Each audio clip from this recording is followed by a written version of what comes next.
Hujambo na karibu mtazamaji katika kipindi Siasa za Kanda, kipindi ambacho kinaangazia masuala kadha ambayo yanajitokeza katika maeneo mbalimbali. Ni wiki ambayo hapo jana mshukiwa mkuu wa mauaji ya kimbari ya Rwanda ya mwaka 1994 Felician Kabuga alikamatwa huko Ufaransa baada ya kutafutwa kwa zaidi ya miaka 26. Mapigano haya ya Rwanda ya mwaka 1994 yalisababisha mauaji ya watu 800,000, wengi wao wakiwa Watutsi na Wahutu wenye misimamo ya kadri. Bwana Kabuga alikuwa Mhutu ambaye alikuwa mfanyabiashara na alilaumiwa kwa kufadhili mauaji hayo. Lakini leo tutajadili masuala mengine kuhusiana na siasa, tukiangalia michango ya bunge, na kwa sababu kumekuwa na masuala ambayo yamejitokeza nchini Kenya, na vile vile tutajua Tanzania hali inakwendaje, wabunge wanachukuliaje shughuli za bunge. Katika studio za Nairobi tunaye seneta wa Kilifi Stewart Mazayo. Huyu ni jaji mstaafu wa Mahakama Kuu. Karibu sana. Asante. Alafu vile vile tunaye ndugu Joseph Kioko. Huyu ni mchambuzi wa masuala ya siasa. Hali namna gani? Asante, karibu. Huko Tanzania tunaye mbunge wa Mtama Nape Nnauye ambaye ni mbunge wa Mtama wa chama tawala CCM. Hali namna gani? Habari za Dar es Salaam? Dar es Salaam kwema, salama kabisa. Habari ya Nairobi? Tuko salama kabisa. Na wewe ulikuwa mwanahabari zamani ama ulikuwa unafuatilia habari sana? Labda nianze na wewe kuhusiana na kukamatwa kwa Kabuga baada ya miaka hiyo yote, alafu tutakuja kwa mada yetu baadaye. Kwa kweli jambo moja naweza kusema kwamba hakuna jambo duniani unaweza kufanya lisiwe na mavuno. Kila jambo unalolifanya lina mavuno. Ndio maana nasema kila unachokipanda utavuna. Huwezi kupanda mahindi ukavuna mtama, ukapanda mtama ukavuna uwele, kwa vyovyote vile. Kwa hiyo na haki hata kama itacheleweshwa, lakini kwa vyovyote vile wakati fulani haki itatafuta njia ya kuonekana. Kwa hiyo labda kwa kifupi sana naweza kusema hilo, na ni matumaini yangu kwamba hatua taratibu zitafuatwa kufikia mahali haki itatendeka. Naam, asante sana. Kioko, ningetaka kujua wewe unasemaje kuhusiana na ile swala. Huyu bwana alikuwa ametafutwa kwa siku nyingi na amepatikana. Hata kulikuwa na madai kwamba alikuwa Kenya na kadhalika katika miaka hiyo ya wakati wa serikali ya mseto. Unasemaje? Unajua saa nyingine sheria huchukua muda kufika, lakini itafika. Judgment inaweza chukua muda kufika. Miaka 26 ama 25 ni mingi. Kuna watu walioadhibika sana katika swala hilo ambalo lilifanyika Rwanda. Wengi wao wameishi wakakufa, watoto wao wakaja, wajukuu wao wakaja, na wengi walidhani kwamba huyu mtu angepatikana. Lakini mkono wa sheria umemfikia, amekamatwa. Sisi tunaomba kwamba sisi kama Wakenya, manake ni lazima ukiona mwenzako chanyolewa, weka chako maji. Haya mambo tumeona yakifanyika. Watu wasione kwamba utaenda ufanye mabaya, ujifiche, uame Kenya, uende mahali kwengine. Dunia ni fupi na ni ndogo. Watu wajifunze katika haya ambayo yamemfanyikia huyo, ndio tukifanya siasa zetu tujue kwamba iko accountability katika mambo hayo yote. Wewe bwana Mazayo ni seneta, lakini mbali na hayo wewe ni jaji. Kwa hivyo haya ni masuala ya haki. Unasemaje? Haki ikicheleweshwa sana, mtu atafutwe kwa miaka yote hiyo ndiye apatikane, inakuwa na madhara gani?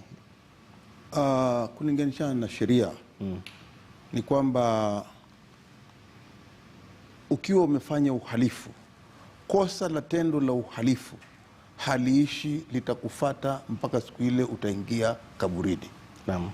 Kwa hiyo kushikwa kwa huyu Kabuga ilikuwa ni sawa kabisa, kwa sababu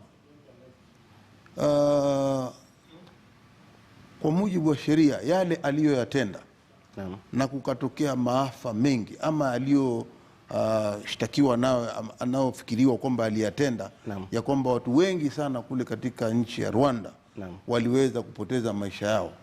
Naweza kusema ya kwamba ni vizuri ikiwa mtu kama huyo ameshikwa na atapelekwa mahakamani na halafu ajitetee katika mahakama. Tuko na ndugu yetu ambaye alikuwa waziri katika mambo ya nje, Seneta Wetangula, aliweza kuulizwa maswali na pia alifafanua ya kwamba huyo mtu ametafutwa ndani ya Kenya, hajapatikana, na serikali yote ilisema ya kwamba ni ukweli, hatujampata, lakini tukimpata tutamweza kumregesha kama ni Rwanda. Lakini hakuweza kupatikana, na hatimaye sasa imeonekana amepatikana maeneo ya Ulaya, akiwa nchi ya Ufaransa. Akiwa amepatikana huko, basi yale mashtaka atafunguliwa katika ile koti inayojulikana na kila mtu, yatafunguliwa, alafu hatua mwafaka ya kisheria itafuata mkondo wake.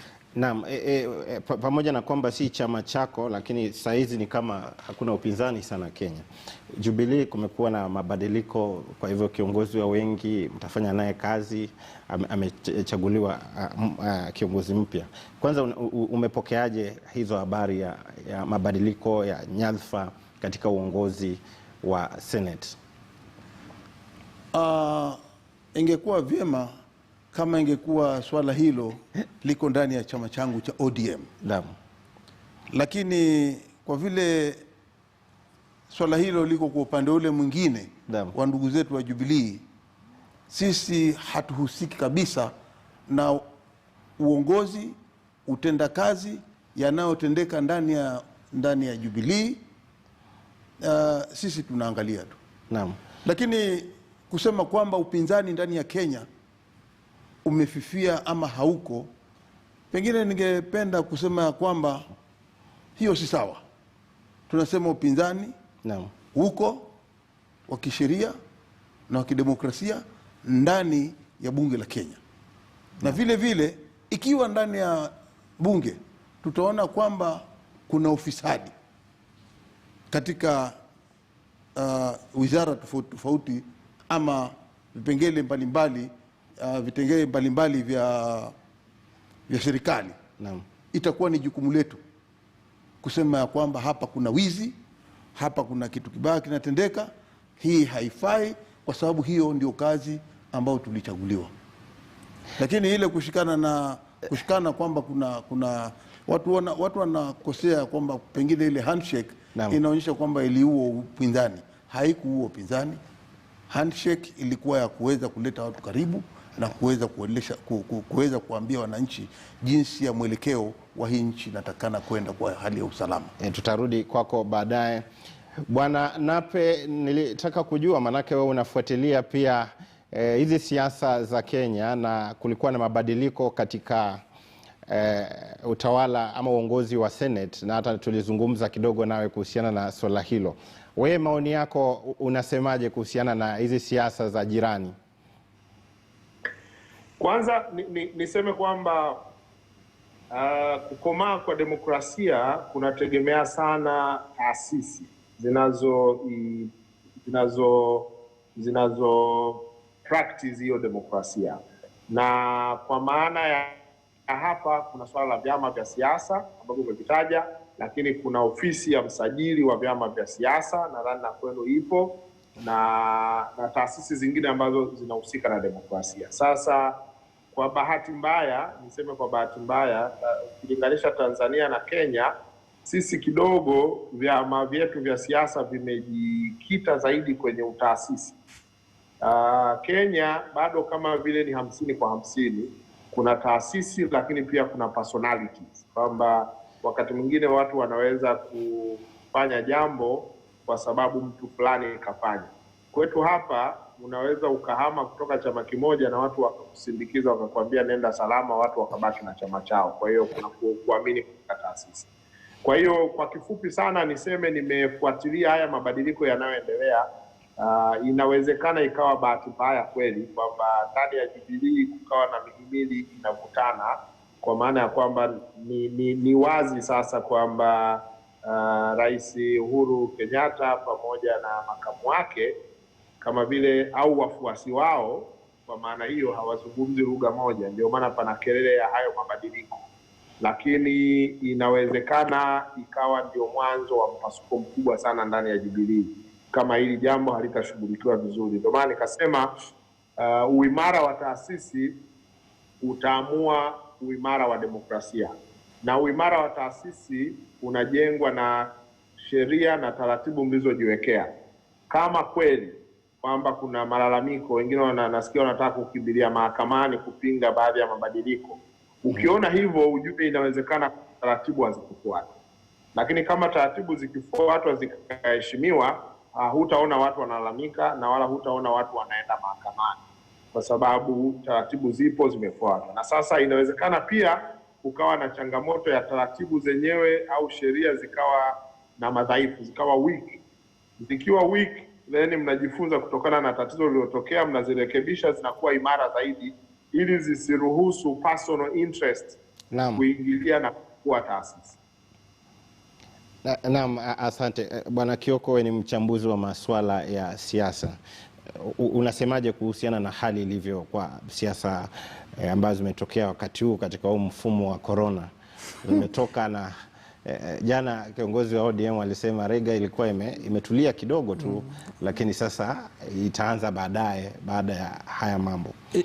Ni muhimu kwanza, kuna zile zinaitwa kizungu bare truth, undeniable rights, kwamba Rais Uhuru akitaka kubadilisha ama akitaka kuleta uongozi mpya wa ajenda yake katika bunge, iwe seneti, iwe bunge la MP, iwe bunge la county assembly, ana uhuru.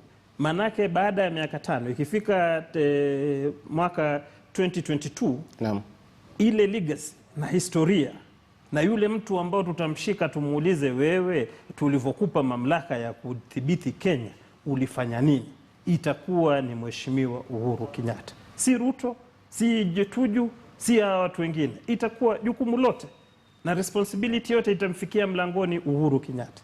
Pale Uhuru amefika, akiamua kwamba Murkomen hawezi msaidia yeye kutekeleza ajenda yake, ana haki yote ya kumtoa. Labda pale watu wanatofautiana na yeye ni kwamba, kama vile kabila nyingi husema, ukitaka kumchinja kuku ama mbuzi usimuoneshe kisu. Huo mkutano ungeitwa kama mkutano ule mwingine wote wa Jubilee, na watu wote wangehimizwa waje. Wakifika wangeambiwa, Uhuru akijifungua wazi aseme, mimi Murkomen nimekusikia ukikana sera yangu ya kutengeza Nairobi, nimekusikia ukikana wasia wangu wa kitu fulani, mimi naona ni muhimu unipe nafasi, toka katika Senate, wacha nani mwingine aje atusaidie kusukuma ili gurudumu mbele. Hakuna mtu sidhani kama kungekuwa na tashwishi vile ziko. ODM ama coalition ya NASA, wakati ule maseneta wa NASA waliona kwamba Wetangula hathibiti kazi, waliitana wakakaa kikao. Wetangula akatoka akipiga kelele akisema, hii nini itakuwa vujo nini. Alitoka peke yake na chama kikabaki imara. Hiki cha Jubilee, geuzi dogo kama hilo linaleta fujo wiki nzima. Watu wanashindia wakiongea, Murkomen anatolewa, Susan. Tumesahau kwamba kuna jangwa la corona. Tumesahau kwamba kuna jangwa la watu kuzama na maji Kenya hii. Tumesahau kwamba kuna mashida mengine ambayo yanatukumba sisi kama Wakenya. Tumesahau kwamba KEMRI ambayo imepewa jukumu la kutibu watu na kuleta agents za kupima corona haina pesa. Mashida ni mingi. Shida si uongozi wa Jubilee. Hapo ndio mimi nadhani palikuwa na utata. Lakini mimi naamini Wakenya wengi wanamuunga Uhuru, wanamuunga Rais Uhuru mkono akitaka kubadilisha, na asisimame aende katika assembly. Kama kuna mtu anahisi kwamba hamsaidii kupeleka ajenda yake mbele, amtoe, aweke yule mtu atamsaidia. Naam. Seneta, kazi ya wabunge ama maseneta ni kuna ule uwakilishi, mnafuatilia kuangalia kwamba magatuzi yanafanya kazi sawa sawa. Ikiwa kuna mtu anatafuna hela kama mchwa, mnamfuatilia, mnamuita na kadhalika. Na na mambo mengine. Je, unafikiria hiyo kazi inafanywa kisawasawa? Manake wakati mwingine serikali huwa inaingilia majukumu ya bunge, kwa mfano bajeti inapitishwa na vitu kama hivyo, na huku mbele kunakuwa na swala la pengine kukata bajeti na kadhalika. Mnafanyaje hii mipaka? Inatakiwa mshirikiane kwa kiwango kipi, yani huu muhimili wa bunge na vile vile muhimili wa serikali hizi arms? Katika uongozi ndani ya bunge, kama wabunge wanaofanya kazi upande wa Senate, bunge la Senate na bunge la kitaifa, kuna hizo jadiliano ambazo ziko zaidi sana. Wabunge wa Senate wanahusika na mambo ambayo yanahusikana sana zaidi na ugatuzi. Bunge la kitaifa wanafanya bajeti ambayo inahusikana na mambo ya kitaifa. Kwa hiyo ikifika wakati wa ugawaji wa pesa kama vile budget preparation, mimi kisheria naona ya kwamba tunaendelea vyema, kwa sababu bunge la kitaifa linapewa nafasi ya kuweza kufanya kazi karibu sana na serikali, ili waziri wakati anapotengeza bajeti yake ataifanya kulinganishana na vile ambavyo ataona itaenda sawa, na akimaliza inaletwa bunge, alafu wanachambua. Wakiona kwamba kuna upande fulani ambao ulikuwa si sawa ama uko namna gani, inaregeshwa, alafu yeye anaitafakari vizuri zaidi. Ndio wakati huo inatengenezwa, inakuwa sawa na inaletwa bunge. Naam. Kwa hiyo mjadala ukiletwa, watu wanapitisha, alafu ndio inakuwa sheria na pesa za serikali zinaweza kutumika. Hatuwezi kusema kwamba hakutakuwa na ufisadi. Ufisadi ni lazima uweko, na ufisadi ni lazima tupigane nao. Ndani ya serikali hii tunayoiona hivi sasa kumekuwa na ufisadi mwingi sana, ambapo ndio janga lote hili la kwamba tunasema sisi katika mambo ya handshake ni lazima tupigane na ufisadi. Ni kwa sababu wananchi wanahitaji msaada wa zile pesa ambazo tunazifanyia ugavi. Naam. Ili waweze kufaidika. Lakini kusema kwamba pengine tutawachia serikali peke yake kufanya hivyo alafu bunge litajadiliana, huwa naona kwa maoni yangu si sawa. Sote ni lazima tujukumike. Naam. Kwa sababu hii ni nchi moja. Naam. Mheshimiwa Nape, kuna wakati moja wabunge wanatofautiana na serikali, manake kuna kamati mbalimbali za bunge zinafuatilia baadhi ya mambo fulani ambayo ni ya umuhimu wa kitaifa, na hizi kamati zinatoa mapendekezo, lakini wakati mwingine serikali huwa haitekelezi haya ambayo kamati imependekeza, ama inatekeleza kwa uchache. Sijui kama hali hiyo inajitokeza nchini Tanzania, na ikiwa inajitokeza inatatuliwa kivipi? Ni kweli kwamba kwa mfumo wa kwetu Tanzania bunge linafanya kazi kubwa sana kupitia kamati zake. Ndio huko ambako bunge linaweza kuisimamia serikali, kwa maana ya kamati kwenda kukagua fedha zilizoidhinishwa na kazi zilizofanya, na wanaleta ripoti. Lakini pia kuna baadhi ya kamati, kwa mfano ziko kamati ambazo zinapitia ripoti ya CAG hapa, mkaguzi na mdhibiti mkuu wa hesabu za serikali. Ni kazi ya bunge. Sasa ni kweli kwamba wakati mwingine mnaweza kupendekeza kupitia kamati na baadaye mkapeleka ndani ya bunge na yakawa ni maazimio ya bunge, na serikali bado ikapata kigumizi cha kutekeleza.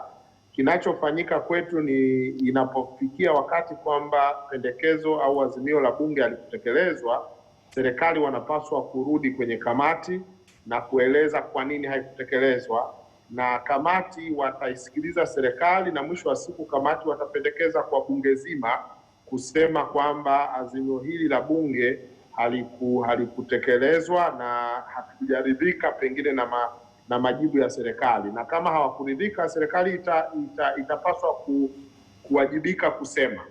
Nakumbuka wakati fulani serikali ya awamu ya 4 hapa Tanzania, bunge hili la Tanzania limewahi kuazimia waziri mkuu kuondoka, limewahi kuazimia mawaziri kadhaa. Kuna wakati waliwahi kufikia mpaka mawaziri 6 kujiuzulu kutokana na maazimio ya bunge. Kwa hiyo kwetu hapa kuna hiyo ya mahusiano kwamba kamati zinaamua, inapeleka, inaamuliwa, serikali inatakiwa itekeleze, wakati mwingine inatekeleza nusu au bunge aliridhika na utekelezaji, mnarudi tena mnazungumza. Sasa ni mara chache inafikia kiwango cha kutoelewana kabisa. Mara nyingi huwa kunafikia makubaliano, consensus, kwamba serikali tumetekeleza kwa 70%, hii 30 tunaona kwamba inashindikana. Wakati mwingine bunge linaweza likaridhika, lakini lisiporidhika lina uwezo wa kuendelea kuibana serikali kutekeleza mapendekezo au maazimio ya bunge. Naam, asante sana Bwana Kioko.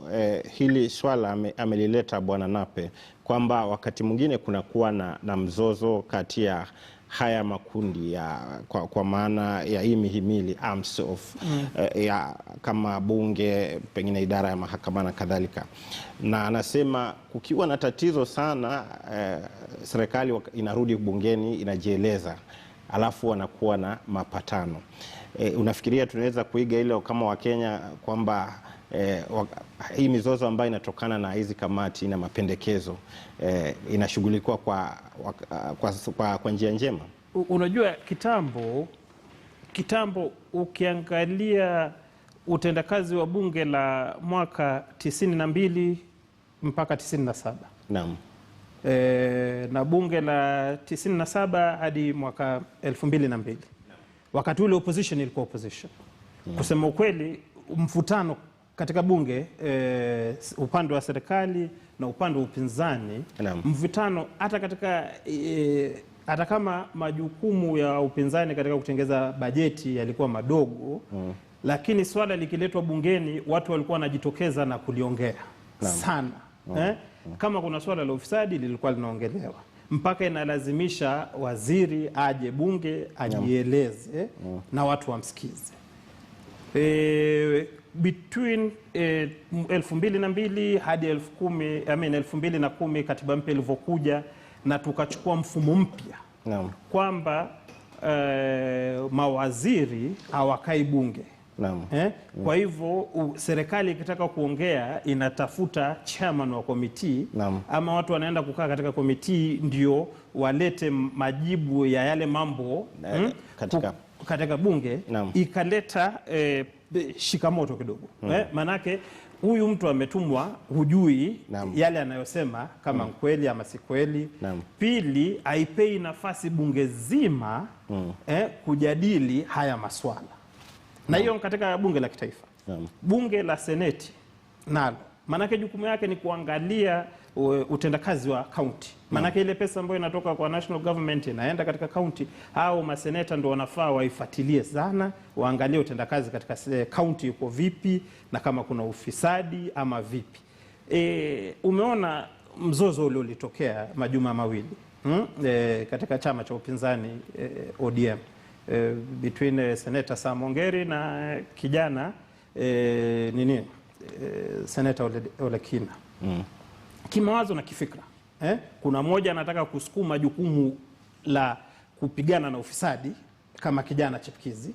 Kuna mwingine ni mzee wa kazi. Labda yeye fikra yake na mawazo yake katika hizi vita itakuwa tofauti sana kulingana na vile vijana wanafikiria katika mbinu ya kupigana na ufisadi. Haya mambo yote yapo. Na hizi gaps zipo na zitaonekana kila wakati tukiziangalia. Shida ama swala kuu ambalo tofaa tujiulize ni wale watu wetu tumewatuma bunge. Manake ufisadi, mtu akiiba pesa Kwale na huo mradi ulikuwa usaidia watu wa Kwale, kuna mtu alilipia kodi ambao anaishi Kisumu, ni pesa zake zimeibiwa, si Wadigo wa Kwale wameibiwa.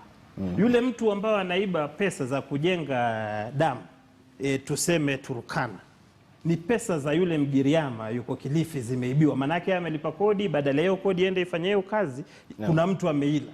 Sasa yule ambayo ndio amechaguliwa na katika maeneo bunge hao watu, anafaa aje bunge alitetee hilo jambo, awaeleze watu, ndio watu waelewe hii vita ya ufisadi si ukabila. ni pesa zangu, ni kodi yangu. Mimi badala ya kulipwa 10,000 nimelipwa 6,500. Hiyo 3,500 ndio imeenda kutoa pesa kugharamia hiyo. Naam. Kwa hivyo lazima uongozi wetu pia uje mbele. Tuache kuongea mambo ya ufisadi, tuache kuangalia bunge kama wale ndio wabunge wanafaa wapigane. Sisi tunka hapa, tungojee kile watatuletea, tuone tutaishi vipi. Seneta Mazayo, kuna lile ambalo amesema kwamba ule mfumo mpya wa katiba ulibadilisha vipi, kwamba wenyekiti wa kamati mbalimbali sasa ndio kama anachukua nafasi ya aliyekuwa waziri. Isipokuwa kama jambo ni nyeti sana ndio watamuita waziri. Lakini unajua hizi kamati wakati mwingine ni za watu wa upinzani, yaani pengine kiongozi ni wa upinzani. Sasa hatapatiwa zile taarifa kamili na serikali kikamilifu ili aridhishe bunge. Unafikiria kunatakiwa kuwa na mabadiliko ya sheria ama vipi kuhusiana na hilo? Kwa sababu Wakenya wengi saizi hawaoni mawaziri wakienda bungeni kuwajibika. Watu wataongea huku kando, alafu utamsikia mwenyekiti wa kamati ya bunge anazungumza. Unasemaje kuhusiana na hiyo sheria? Kitu cha kwanza, mimi nafikiria hiyo sheria si mbaya, lakini ikiwa chairman atajibu swali ambalo halitaridhisha ndani ya bunge la Senate, basi maseneta wana haki ya kuambia tumesikia swala hilo, lakini ingekuwa bora ikiwa hapa tutapitisha kauli ya kwamba tunamhitaji waziri aje mbele ya bunge la Senate na maseneta wote ambao tunaita committee of the whole house, waweze kupewa nafasi ya kuweza kumuuliza maswala zaidi, kwa sababu lile swala alilokuwa amepewa ama ameambiwa alijibu, waziri alijibu ya hali sintofahamu na halikuweza kutosheleza wabunge. Kwa hiyo nafikiria sheria hiyo imekuwa complemented pia ya kwamba ikiwa chairman hatajibu. Mimi nilikuwa chairman wa Labour katika muhula uliokwisha kuanzia 2013 mpaka 2017. Ni kwamba swali linaulizwa hata na upande wa serikali. Maseneta wana haki ya kuuliza mambo ambayo yanahusika na maeneo yao ama maeneo ya nchi nzima, yale ambayo hayakwenda sawa na upande ule wa ile wizara inahusika. Kwa hiyo wakati akiuliza, sio kwamba yuko Jubilee kwa hiyo tutapata jibu mwafaka. Hapana. Ama yuko upinzani ameuliza swali, kwa hiyo jibu nitakalopeleka huko halitakuwa halifai. Wale maseneta, ikiwa jibu ambalo limepeanwa na waziri limekuja ndani ya bunge na chairman amesema yale mlioyauliza haya ndio majibu nimepata, mimi nilikuwa nikisema hivyo, na mimi nilikuwa niko ODM na nilikuwa upande wa upinzani na nilikuwa mwenyekiti wa upande wa mambo ya wafanyikazi. Naam. Kwa hiyo nilikuwa nikipewa swala lolote linaweza kutokea upande wa ODM ama upande wa upinzani, na linaweza tokea pia upande wale wanaotawala, kwa sababu sote tunaishi katika nchi moja na kila mahali katika nchi nzima kuna shida. Kwa hiyo mimi naona swala kama hilo limekuwa complemented vyema. Lakini pengine tukirejea upande ule wa kwamba pengine kuongezea zaidi vile ndugu yangu alivyosema, tutarudi kwa muda usiokuwa mrefu sababu tunaenda mapumziko. Tutachukua mapumziko mafupi, lakini kukumbusha tu ni kwamba tunajadili kuhusiana na majukumu ya bunge, na huko Tanzania tunaye mbunge wa Mtama Nape Nnauye. Hapa katika studio za Nairobi tunaye ndugu Joseph Kioko ambaye ni mchambuzi wa masuala ya siasa. Hali kadhalika tunaye Seneta Stewart Mazayo, seneta wa Kilifi. Tarudi baadaye.